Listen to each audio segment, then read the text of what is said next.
Duka menyelimuti dunia jurnalistik di Bangka Belitung.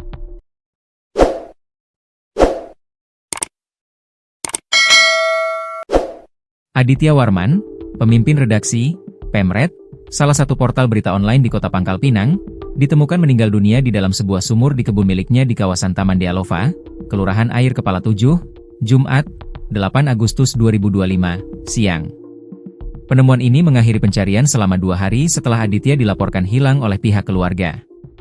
Ia terakhir terlihat pada Rabu, 6 Agustus 2025, pagi saat berpamitan kepada istrinya untuk pergi ke kebun dan bertemu dengan seorang tamu dari hotel.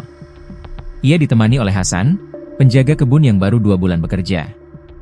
Menurut keterangan sang istri, Aditya pergi dari rumah sekitar pukul 8.30 waktu Indonesia Barat. Setelah tamu hotel meninggalkan kebun pukul 11.30 WIB, Aditya dan Hasan masih berada di lokasi. Namun sejak pukul 12.30 WIB, ponsel Aditya tidak bisa dihubungi. Pesan WhatsApp hanya centang 1. Hasan sempat mengabari bahwa Aditya pergi ke Koba, Bangka Tengah, namun setelah itu ia juga tidak bisa dihubungi.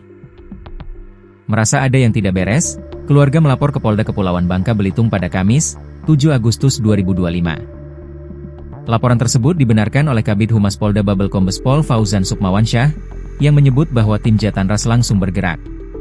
Warga yang ikut melakukan pencarian menemukan jenazah seorang pria di dalam sumur yang berada di samping pondok kebun milik korban. Jenazah tersebut kemudian dipastikan sebagai Aditya Warman. Kondisi sumurnya cukup dalam dan airnya keruh. Di pondok masih ada bekas makanan, pakaian, serta teko berisi air kelapa yang belum tersentuh, ungkap salah satu warga yang ikut pencarian. Hingga pukul 14.45 WIB, jenazah masih berada di lokasi, menunggu evakuasi oleh tim dokter dari Polda Babel, sembari di Treskrimum Polda Babel melakukan olah tempat kejadian perkara, TKP.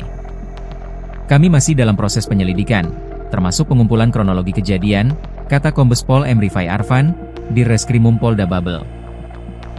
Polisi mengungkap bahwa kendaraan milik korban, mobil Daihatsu Terios putih, diketahui menyeberang melalui Pelabuhan Mentok dan dibawa oleh 2 orang, Hasan, penjaga kebun, dan Akmal, temannya. Pada Jumat, 8 Agustus 2025, polisi berhasil menangkap Akmal di wilayah Sumatera Selatan. Ia diamankan bersama mobil milik korban. Sementara Hasan masih buron dan dalam pengejaran oleh aparat gabungan dari Polda Babel, Polda Sumsel, serta Polres dan Polsek setempat. Akmal sudah diamankan. Untuk Hasan, tim kami masih memburu keberadaannya, kata Kombes Pol M. Rifai Arfan. Keluarga berduka dan minta keadilan. Keluarga korban, termasuk istri dan anak-anak, tampak histeris saat jenazah Aditya ditemukan. Mereka tidak menyangka Hasan yang baru bekerja 2 bulan tega melakukan tindakan keji terhadap Aditya. Kami tidak curiga sama dia sebelumnya. Tapi ternyata bisa setega itu, ujar sang istri sambil menitikkan air mata. Setelah dievakuasi, jenazah Aditya Warman dibawa ke RS Bayangkara Polda Babel untuk dilakukan autopsi.